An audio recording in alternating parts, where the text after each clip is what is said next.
Hello Scrappy Peeps, Suzanna here today for the scrap room, and I am sharing with you this layout created using PhotoPlay Paper Snail Mail from the August kit.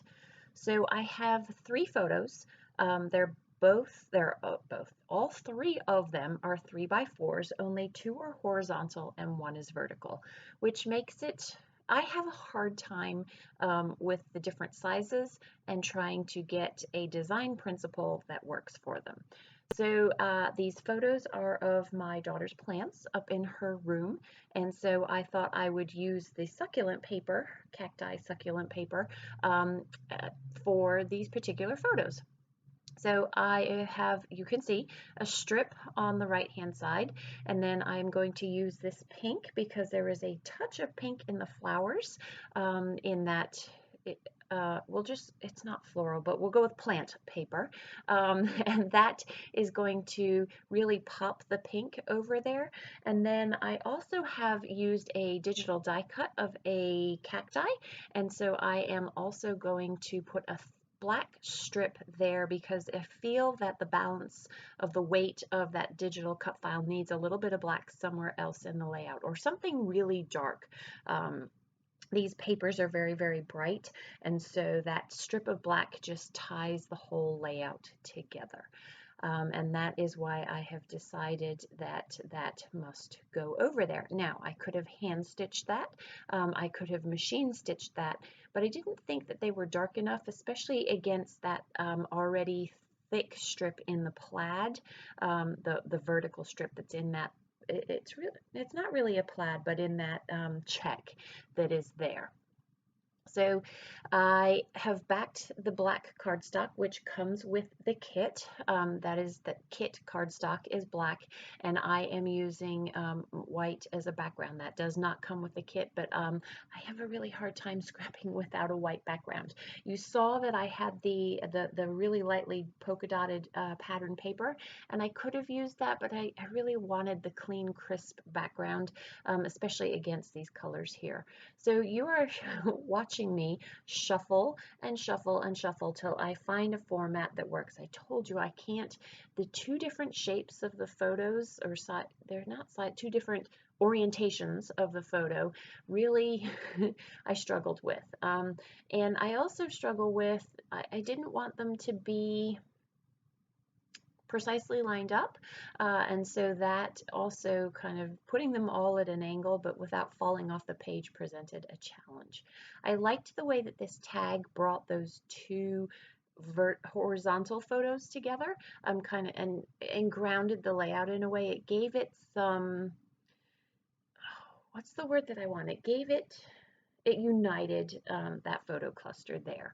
That pop of yellow is really the only pop of yellow that's in there, but you can see a yellow hue to some of the cacti, so I liked the way that that also tied in with the photo. You can see I've got a couple of elements that I want to try and bring more yellow into the page, but that doesn't end up happening. So I go with this thanks. So Snail Mail is the name of the collection, and you can see it's largely really probably more for writing thank you cards or about thanks. There's a lot of thanks in there, thank you. And the reason I went with that pink thanks is, and then the you are so thoughtful, is because my mom, my daughter's grandmother, Granny, she calls her, took Mia to the store to buy some of these cacti and succulents, which is why I used the thanks and the you are so grateful. That's the green that I'm about to pop up on some foam there. Again, just for some layers and some depth. I do want to use some foam thickers, and so I like the way that it creates a little bit of balance between the raised objects as to go with the raised foam of the thickers that I will use for the title coming up. So if you are not aware, the Scrap Room is a kit club. You get 4, it's called the flavor, you can subscribe to the Flavor of the Month Club, and this is what I'm using as one of the flavors. So if you subscribe to the Flavor of the Month kit, you will get 4 separate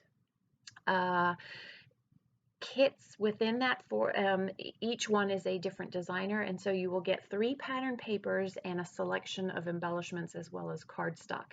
And then I am also using, you can add an embellishment add-on and you can add a pattern paper add-on, and I am using those as well.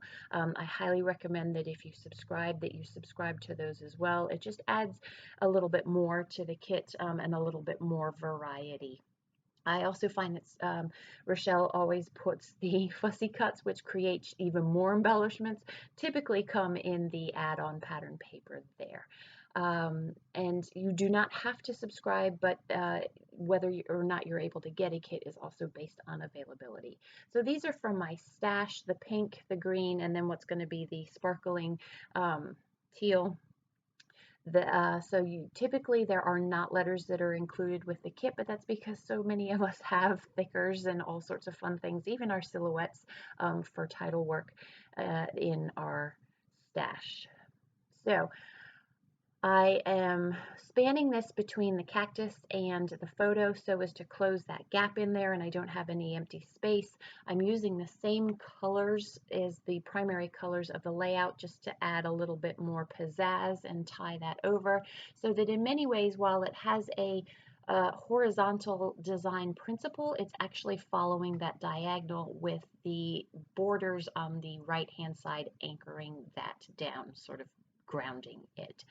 So that is going to wrap up the layout. I am going to write underneath the photos in that space between the title and the strips on the right hand side there. And that wraps it up, my friends. I hope you are doing well. Thanks for stopping in today. If you have any questions about the subscriptions, leave them in the box down below, or any other thing that I have talked about. Also, please feel free to leave those in the box down below, and I will do my best to get back to you. Thanks for stopping in today. Come back again soon. Take care.